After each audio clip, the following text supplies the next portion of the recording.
Hello everyone, good morning. Mars from the Look At Podcast. And today I want to take a moment to discuss the atmosphere of this beautiful country, the United States of America, and its international relations.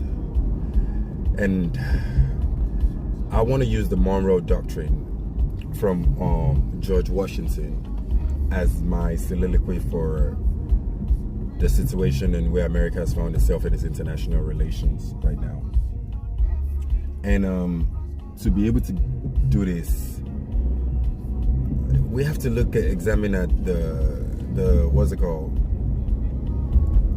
The agreements that is going on between well, if it would be an agreement with Iran and the United States right now. And as an American, I have to say, like, I don't know if America is upholding its constitution, the advice of its forefathers in the Monroe Doctrine Act, as to, like, we should be very wary about alliances and relationships that we build. And when we're building those relationships, we should make sure it's coming from America first perspective, what is beneficial to American and its citizens. But when you look at the relationship and the agreements that the United States is trying to make with Iran, you have to ask yourself, for who, and for why are we doing these things? And when we ask ourselves this question, we have to see what Iran is trying to bring to the table for peace and stability within the Middle East region.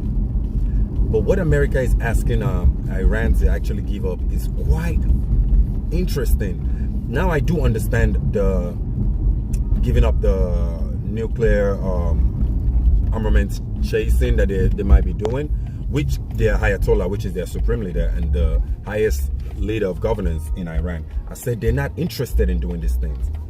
So if they are saying they're not interested in doing these things, right? But the United States keep pushing on behalf of Israel that Iran doesn't chase or push forward for his uranium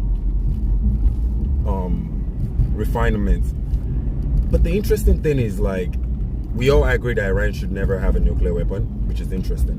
But the United States trying to tell them not to have a ballistic weapon in a region where the United States' greatest ally, Israel, has a nuclear weapon but is not part of the Nuclear Proliferation Act.